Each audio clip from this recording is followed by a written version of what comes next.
যার কিনা মাও অন্ধ অন্ধ, বাবাও অন্ধ, ওই বনের মধ্য দিয়ে যাত্রা করে। কিভাবে যাত্রা করেছে জানো? ভারে করে এক পাশে বাবাকে বসা ছিল, আরেক পাশে মাকে বসা ছিল, কাঁধে করে নিয়ে যাত্রা করেছে ওই বনের মধ্য দিয়ে, যেই বনে কিনা আমি হরিণ শিকারে বের হয়েছিলাম। কিছুটা দূরে যাওয়ার পর সিন্ধুর মা বলছে, সিন্ধুর বাবা বলছে, বাবা সিন্ধু, আমার খুব পিপাসা পেয়েছে, আমাকে একটু জল পান করাবি? তাই এখন বাবা মা যদি জল চায় জল দিবে,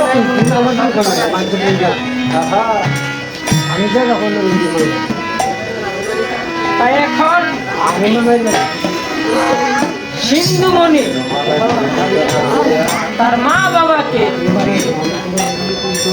একটি শীতল ছায়া, একটি বট বৃক্ষে দিচ্ছে,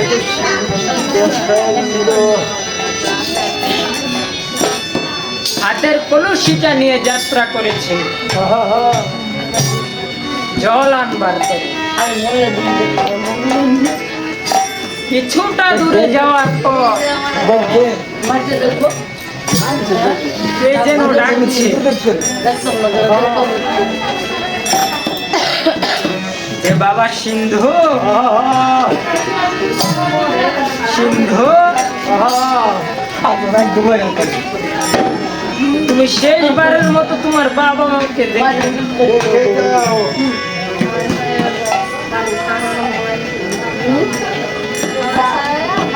কেননা আর দেখা হবে না,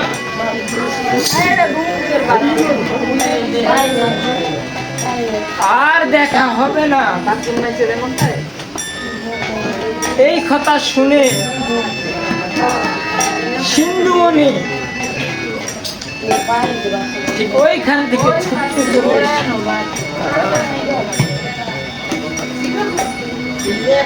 পায়ের শব্দ শুনে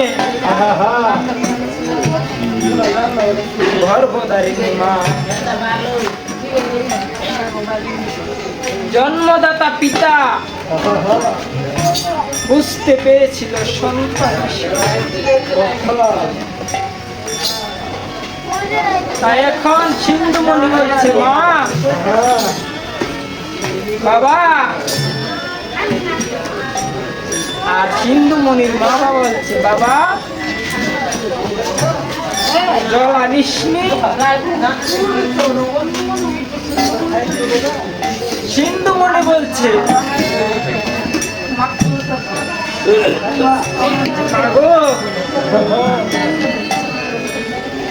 আমার জানি কেমন কেমন লাগছে,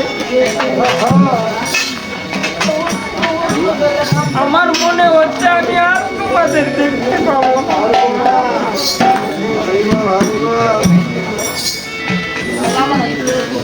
গর্ভধারিণী মা বলছে, বাবা সিন্ধুরে,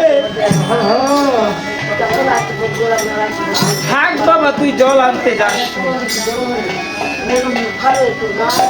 কেননা আমার মনে হচ্ছে সামনে তোর কোনো বিপদ আছে।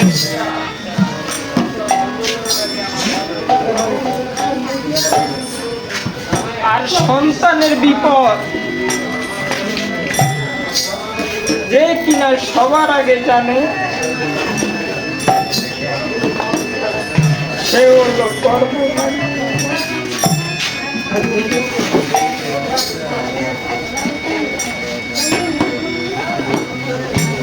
পারিনি, মা বলছে বাবা সিন্দুরে জল আনতে যান। আমার মনে হচ্ছে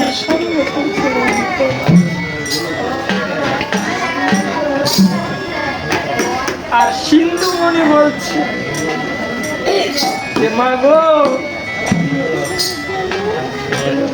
তুমি আমার কাছে জল পান করতে চেয়েছো,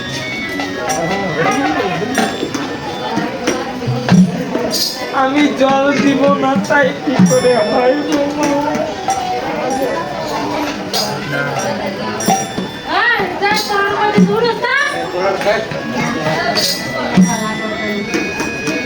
তাই তোমরা একটু অপেক্ষা করো, আমরা এই মুহূর্তে যাব আর জল নিয়ে ফিরে আসবো। তাই সিন্ধুমণি কিছুটা দূরে গিয়ে আর বাবা মাকে শেষবারের মতো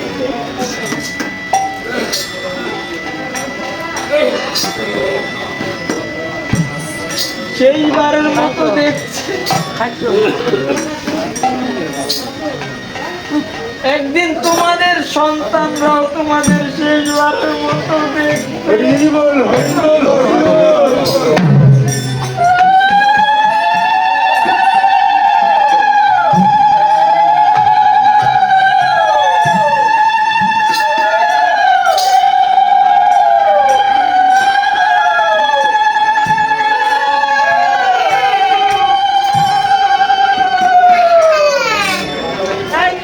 কোন দিন দেখবে জানো? যেদিন কিনা তোমাদের কাটা বাসের মাথায় করে নিয়ে যাওয়ার সময় হবে, ঠিক সেই দিন এই সন্তানটাকে তুমি একটু একটু করে মানুষ করেছে,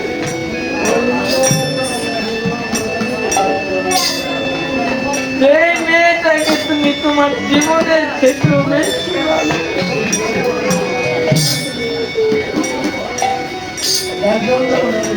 সেই সন্তানেরা তোমার চরণ ধরে বলবে যে বাবা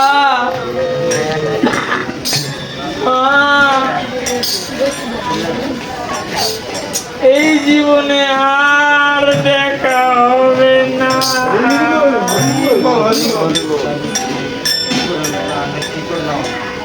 এই জীবনে আর দেখা হবে না।